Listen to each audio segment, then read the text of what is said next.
Hi ihr Lieben, heute nähen wir zusammen die Hundejacke Alma. Das Schnittmuster findet ihr in meinem Shop, den ich euch unten in der Infobox verlinke. Die Hundejacke könnt ihr auf zwei verschiedene Arten nähen. Einmal als einlagige Version, zum Beispiel als Softshell, oder als zweilagige Version, zum Beispiel als Hunderegenmantel. Make a Maut Sewing. Nähen mit der Maus. Der Hundemantel verfügt über einen größenverstellbaren Klettverschluss, um den Brustumfang optimal anzupassen. Gummiriemen an den Hinterfüßen sorgen für einen guten Halt, damit die Jacke nicht verrutscht. Auch der Kragen ist durch eine Kordel verstellbar. Zusätzlich ist die Jacke mit einem Reißverschluss am Rücken ausgestattet, durch den die Leine befestigt werden kann. Sollte die Größe trotz der vielen verstellbaren Möglichkeiten nicht passen, gibt es eine Anleitung zur Anpassung des Schnittmusters im PDF. Zuschnitt und benötigtes Material. Für die zweilagige Variante benötigst du die Teile B zweimal gegengleich aus Innen- und Außenstoff zugeschnitten. Die Nahtzugabe der Schnittteile beträgt 1 cm und ist im Schnittmuster bereits inbegriffen. Zeichne dir die Knipse für den Gummizug ein. Zeichne dir ebenfalls die Nahtzugaben als Markierung am Ende des Reißverschlusses auf den Außenstoff von Teil B ein. Für die einlagige Version benötigst du die Teile B zweimal gegengleich nur aus Außenstoff. Dort benötigst du nicht alle Nahtzugaben. Welche du brauchst, siehst du in der PDF-Anleitung unter Zuschnitt. Die Teile E benötigt ihr wieder zweimal gegengleich für beide Varianten aus Außenstoff und einmal aus Innenstoff für die zweilagige Version. Die Teile C benötigt ihr zweimal aus Außenstoff für beide Varianten. Das Halsteil A benötigt ihr im Bruch zugeschnitten einmal aus Außenstoff und einmal aus Innenstoff für die zweilagige Version, genauso wie das Bauchteil D. Markiert euch die Knipse und die Ösenposition.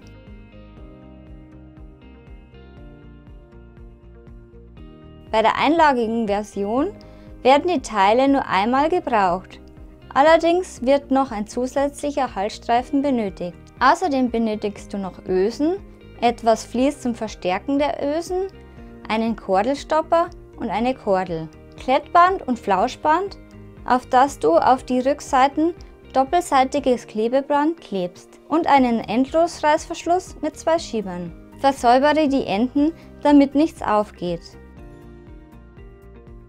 Des Weiteren benötigst du 2 Ringe und 2 Schieber, passend in der Größe deines Gummibandes. Für die einlagige Version benötigst du außerdem noch Schrägband. Nähanleitung. Ich beginne mit der einlagigen Version aus Softshell mit dem Klettband. Bei der zweilagigen Version, zum Beispiel Regenstoff, wird das Klettband später angebracht. Befestige das Klettband mit der Hakenseite an der Markierung auf der rechten Seite von Teil E mit doppelseitigem Klebeband. Das Flauschband wird auf die linke Seite des anderen Teils E an der entsprechenden Markierung geklebt. Nähe um jedes Klettband knappkantig herum.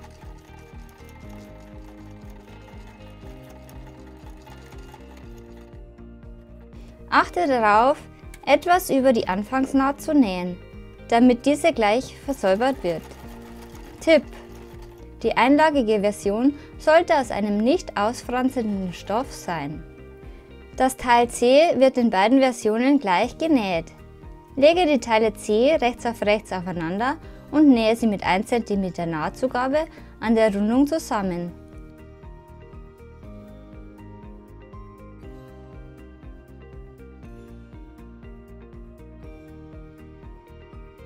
Verriegle sowohl den Nahtanfang als auch das Nahtende. Nähe langsam und sorgfältig um die Rundung. Die gerade Seite bleibt offen.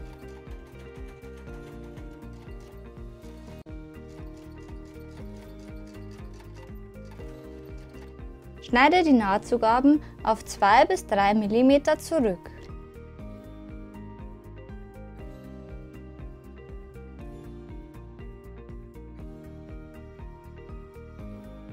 Wende die Teile auf rechts und forme die Ecken schön aus. Stecke dir dazu ein paar Klammern.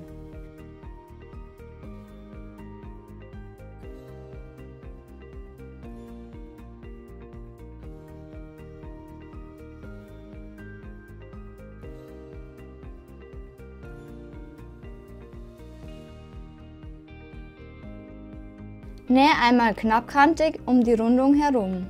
Wenn sich das Ganze etwas fällt, kannst du vorsichtig mit dem Bügeleisen darüber bügeln.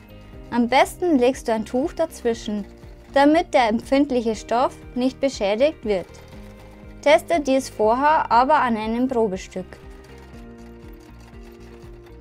Versäubere die offene Kante mit einem Geradstich. Für die zweilagige Version gehst du nun wie folgt vor. Lege den Reißverschluss rechts auf rechts bündig an Teil B und stecke ihn fest. Zeichne auch an dieser Stelle die Nahtzugabe von 1 cm am Ende der Ecke ein.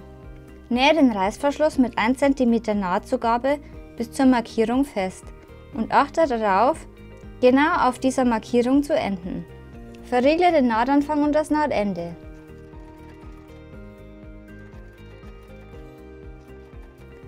Wenn du an den Schiebern angekommen bist, steche die Nadel in den Stoff, hebe den Nähfuß, ziehe den Schieber nach hinten, senke das Füßchen und nähe weiter.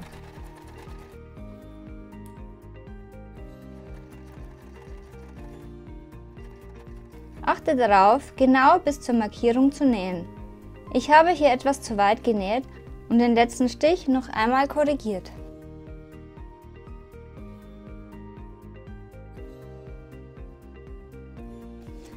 Lege das Teil B aus Innenstoff rechts auf die linke Seite des Reißverschlusses. Die beiden Teile B liegen nun bündig aufeinander, mit dem Reißverschluss dazwischen. Stecke das Teil B aus Innenstoff mit Klammern fest, wobei die Ecken exakt aufeinander liegen sollen. Nähe die Teile zusammen, und zwar genau auf der vorhandenen Naht. Verriegle den Nahtanfang und das Nahtende.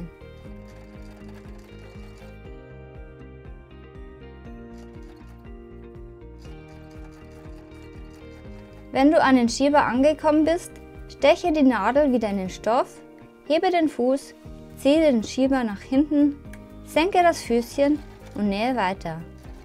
Achte auch hier darauf, dass du genau an der Markierung einstichst und endest.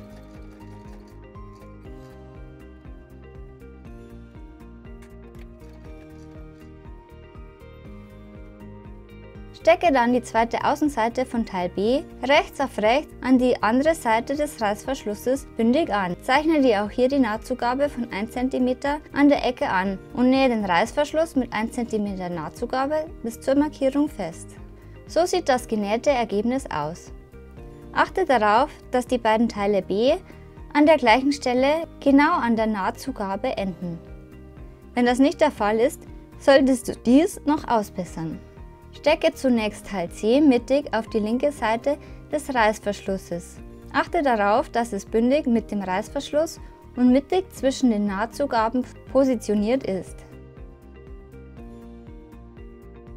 Nähe die Teile im Bereich der Nahtzugaben fest.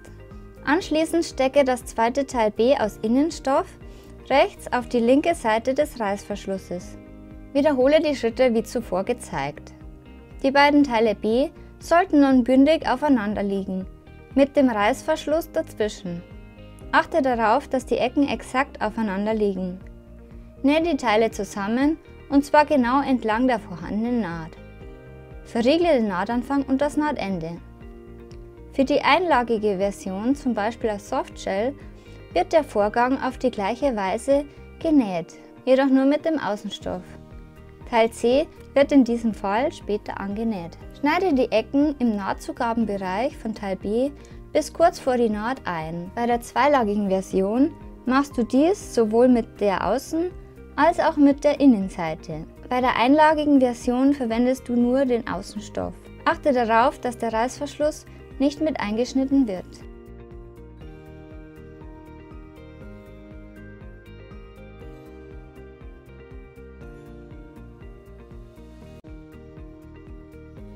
Stecke anschließend die Teile B aus Außenstoff unterhalb des Reißverschlusses mit Klammern zusammen und nähe sie mit einer Nahtzugabe von 1 cm zusammen.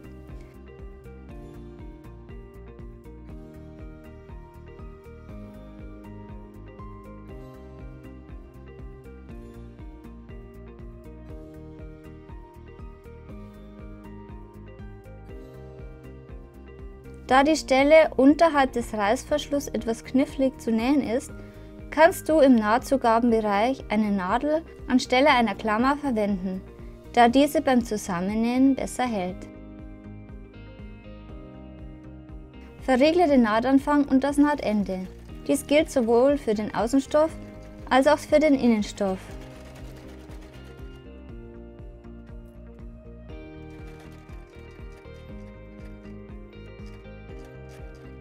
Kürze nun die Nahtzugaben schräg unter dem Reißverschluss. Du kannst gerne etwas mehr kürzen, als ich es gemacht habe, damit die Linien bzw. die Naht darunter besser sichtbar ist. Biege die Nahtzugaben auseinander und positioniere das entstandene Dreieck mittig auf dem Reißverschluss. Nähe von einer Seitennaht zur anderen.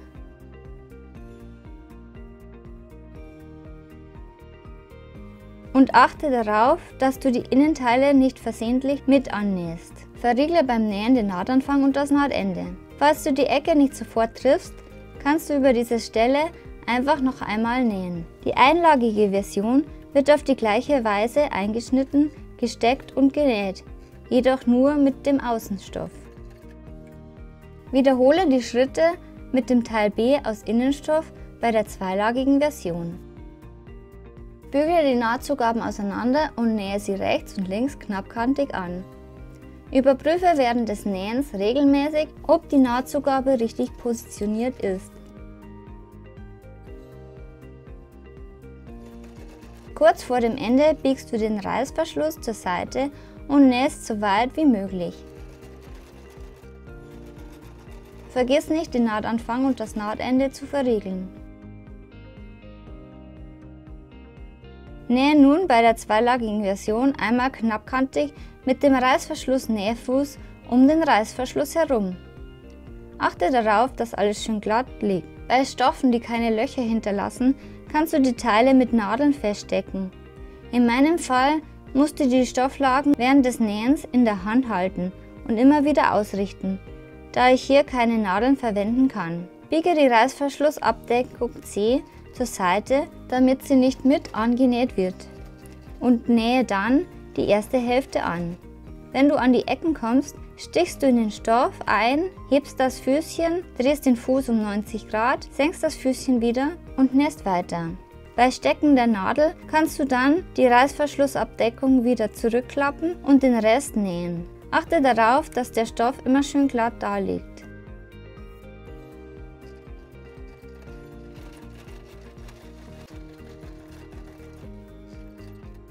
So sieht das fertige Ergebnis aus.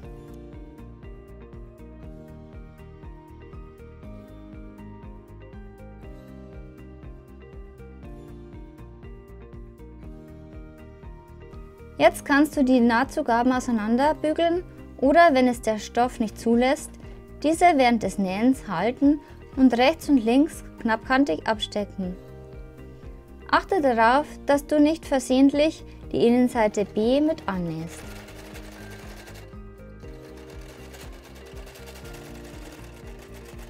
Bei der einlagigen Version bügelst du nun die Nahtzugaben auseinander und die Nähte um den Reißverschluss flach.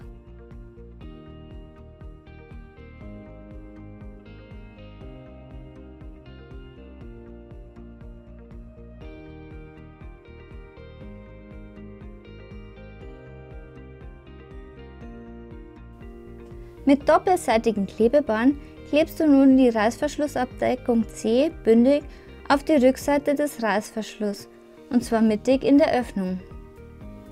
Hier ist der Reißverschluss etwas länger, da ich keinen Endlos-Reißverschluss verwendet habe, aber er ist mittig positioniert, wie du es bei der zweilagigen Version gesehen hast.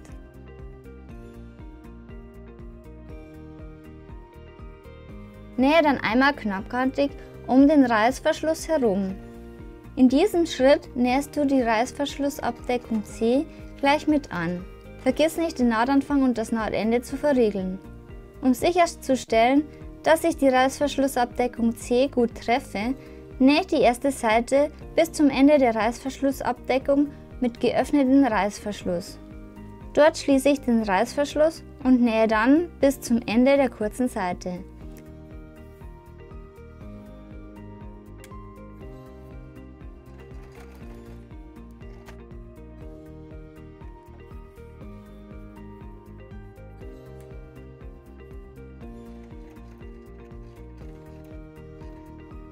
An dieser Stelle steche ich mit der Nadel ein, biege die Reißverschlussabdeckung zur anderen Seite, um sie nicht mit anzunähen. Anschließend nähe ich den Rest fest.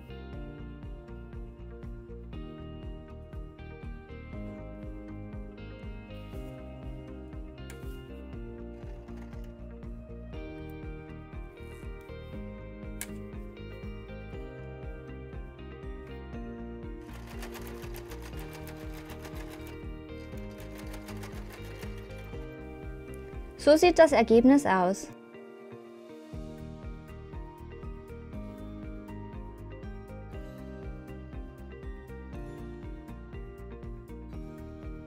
Da ich hier keinen Endlosreißverschluss verwendet habe, schneide ich den überstehenden Reißverschluss ab und veröde die Enden.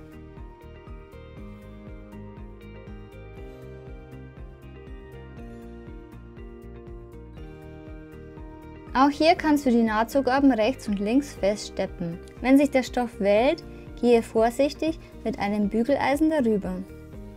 Da Softshell nicht ausfranst, kannst du die Nahtzugaben nach dem Absteppen der Kanten in den folgenden Schritten immer kürzen. Fädle den Ring auf den 4 cm langen Gummi und stecke diesen gefaltet mit einer Klammer an den Knips von Teil B auf die rechte Seite des Innenstoffes, wenn du die zweilagige Version nähst. Bei der einlagigen Version steckst du die Gummibänder auf die linke Seite des Außenstoffes. Stecke den langen Gummi an den anderen Knips. Du kannst ihn gerne vorher etwas anschrägen, damit er sich schön an die Rundung anpassen lässt. Fädle den Gummi anschließend durch den Schieber und den Ring des kurzen Teils.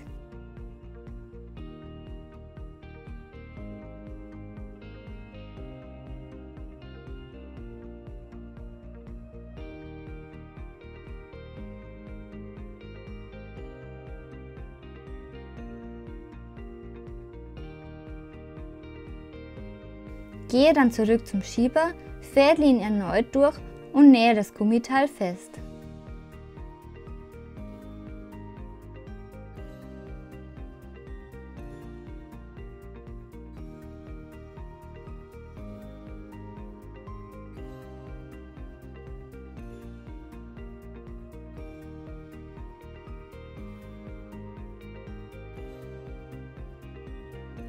Nähe auf der gegenüberliegenden Seite B ebenfalls den Gummi auf die gleiche Weise an.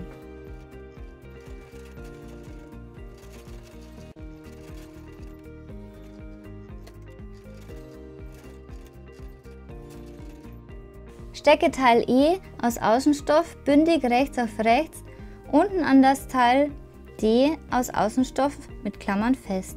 Nähe es mit einer Nahtzugabe von 1 cm zusammen. Verriegle dabei den Nahtanfang und das Nahtende. Das andere Teil E wird auf der gegenüberliegenden Seite von Teil D gesteckt. Nähe es ebenfalls mit 1 cm Nahtzugabe an.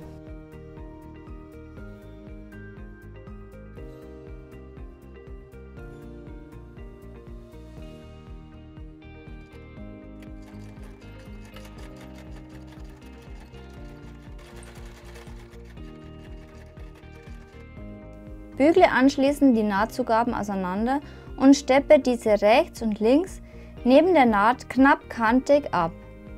Bei der einlagigen Version kannst du die Nahtzugaben kürzen. Beim Nähen fasse ich mit der Hand unter den Stoff und überprüfe, ob alles korrekt und glatt da liegt.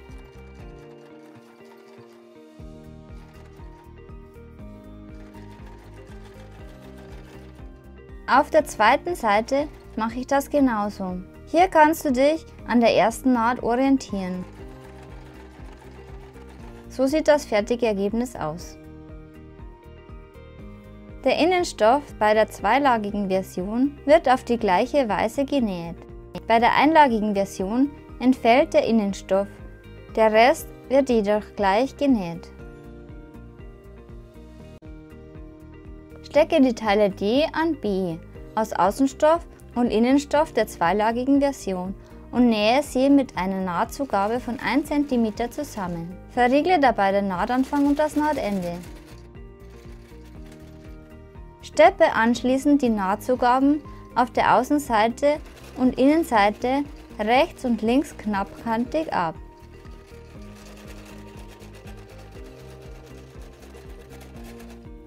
So sieht das dann fertig aus.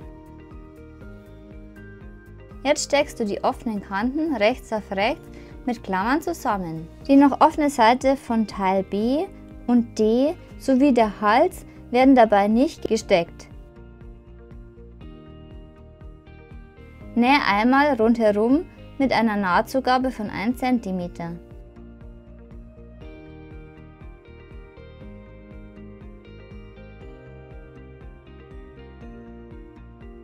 Verriegle dabei den Nahtanfang und das Nahtende. An der Rundung nähst du langsam. Steche mit der Nadel in den Stoff, hebe gelegentlich das Füßchen, drehe den Stoff, senke das Füßchen wieder und nähe weiter.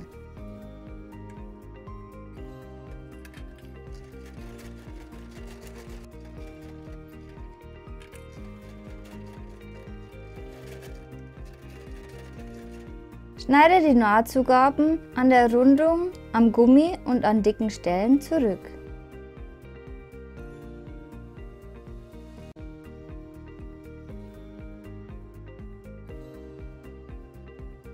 Wende die Teile auf die rechte Seite.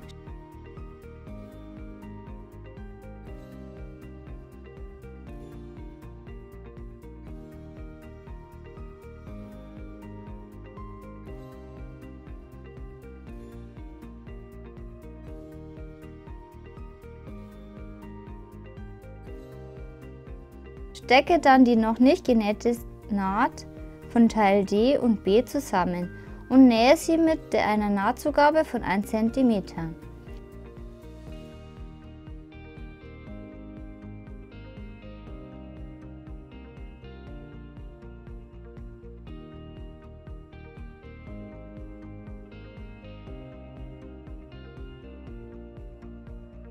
Verriegle dabei den Nahtanfang und das Nahtende.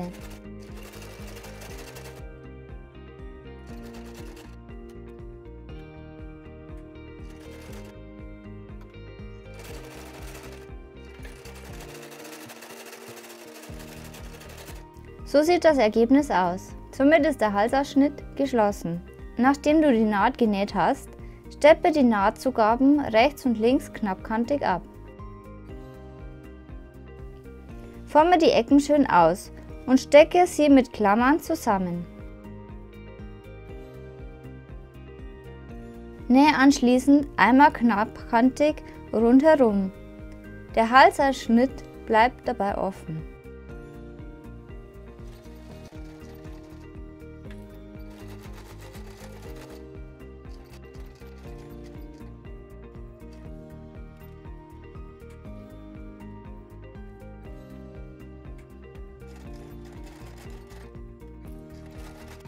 Am Ende der Naht nähst du wieder ein Stückchen über die Anfangsnaht, damit diese gleich versäubert wird. Jetzt können auch bei der zweilagigen Version die Klettbänder angenäht werden. Klebe diese dafür mit doppelseitigem Klebeband auf die Markierung. Ich habe die Hakenseite auf die rechte Seite und die Flauschseite auf die linke Seite geklebt. Du kannst es jedoch auch andersherum machen, das ist ganz dir überlassen. Nähe die Klettbänder einmal rundherum an. Achte darauf, am Ende ein Stück über die Anfangsnaht zu nähen.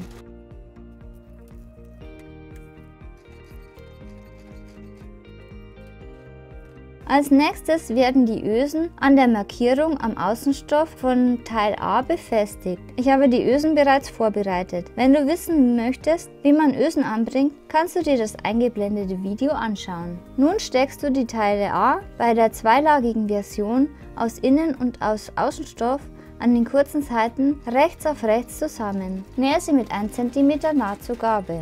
Verriegle dabei den Nahtanfang und das Nahtende. Steppe die Nahtzugaben rechts und links knappkantig ab.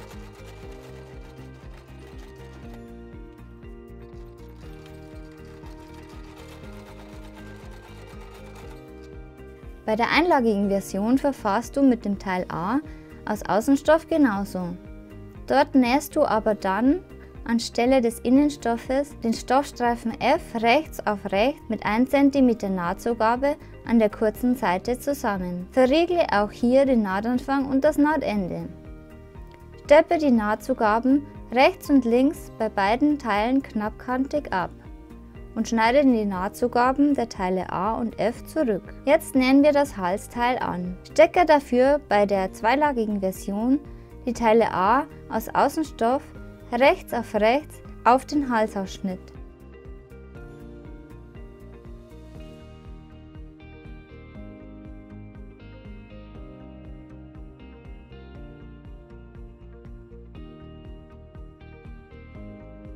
Nähe sie mit 1 cm Nahtzugabe zusammen und nähe am Ende ein Stückchen über die Anfangsnaht.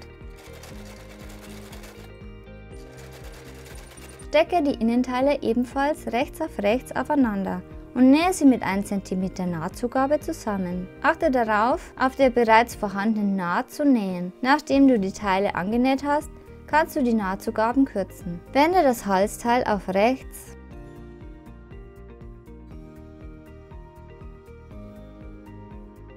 Wenn du möchtest, kannst du diese Naht auch noch absteppen. Drehe die Halsteile so, dass sie rechts aufeinander liegen und stecke sie fest. Stecke dabei einmal rundherum, soweit es möglich ist.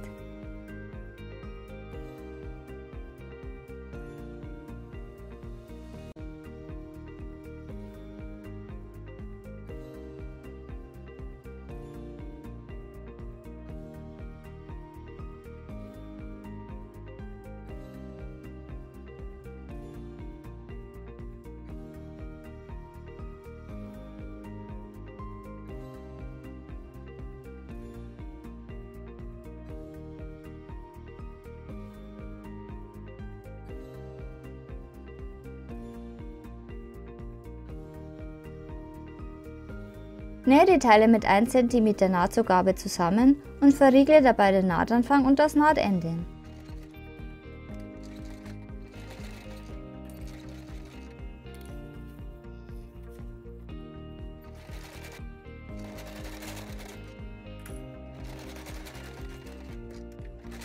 Wende die Teile auf rechts und forme die Ecken schön aus.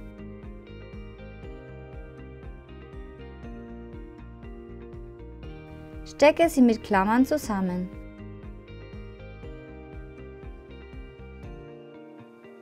An der Öffnung biegst du die Nahtzugaben nach innen und steckst sie ebenfalls fest.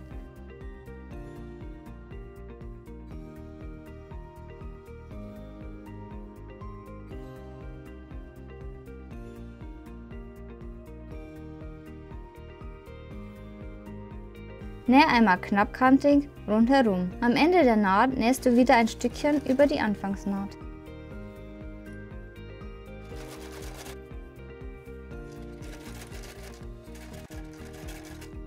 Steppe jetzt von der Halsnaht weg einen 3,2 cm breiten Tunnel einmal rundherum. Falls du die Halsnaht nicht abgesteppt hast, achte darauf, diese beim Nähen so glatt wie möglich zu halten.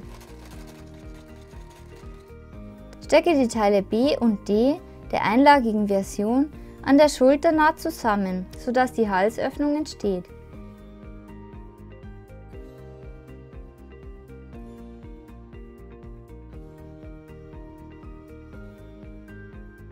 Nähe die Teile mit 1 cm Nahtzugabe zusammen.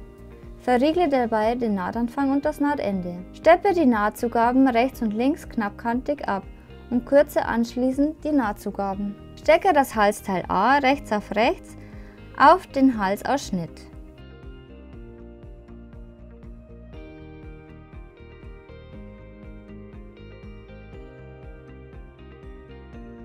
Füge dann auf die andere Seite des Halsausschnittes das Halsteil F rechts auf links hinzu.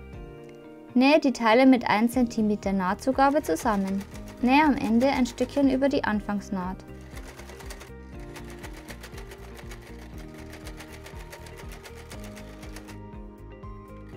Kürze danach die Nahtzugabe.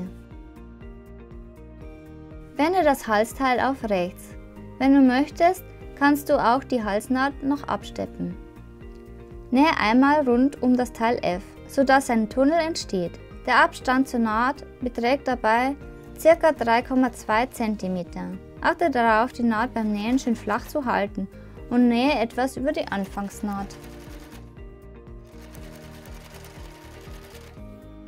Nun muss nur noch die Kordel eingezogen werden. Dieser Schritt ist bei beiden Versionen gleich.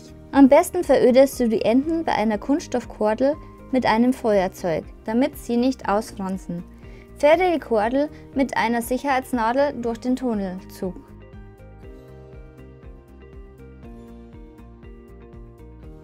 Stecke dann die Kordel durch den Kordelstopper.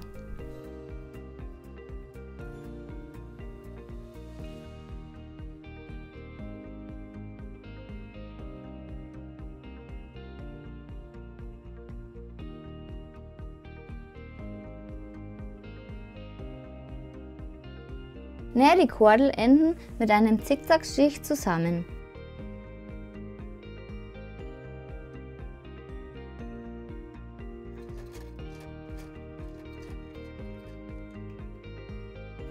Ziehe anschließend die Kordelenden etwas in den Tunnel, damit die Naht im Tunnel verschwindet. Die zweilagige Version ist fertig. Die einlagige Version muss noch mit Schrägband eingefasst werden. Dazu faltest du das Schrägband auseinander und steckst es mit der rechten Seite nach unten an einer beliebigen, noch nicht versäuberten Stelle bündig an die Innenseite an die Kante. Der Anfang des Schrägbandes sollte dabei eingeklappt werden. Wenn du an die Rundung kommst, stichst du mit der Nadel ein, hebst das Füßchen, schneidest die Nahtzugaben bis kurz vor die Naht ein, drehst den Stoff und das Füßchen, senkst das Füßchen wieder und nähst weiter.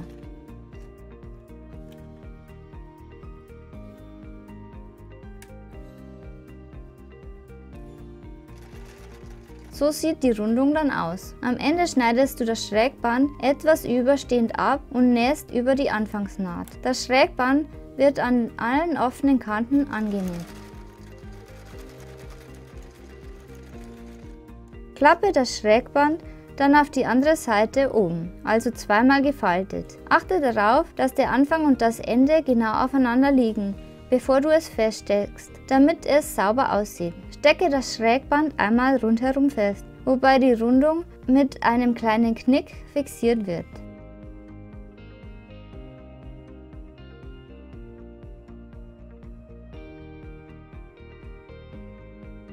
Nähe das Schrägband knappkantig um alle offenen Kanten. Mehr zum Thema Schrägband findest du in meinem YouTube-Video Schrägband einfassen.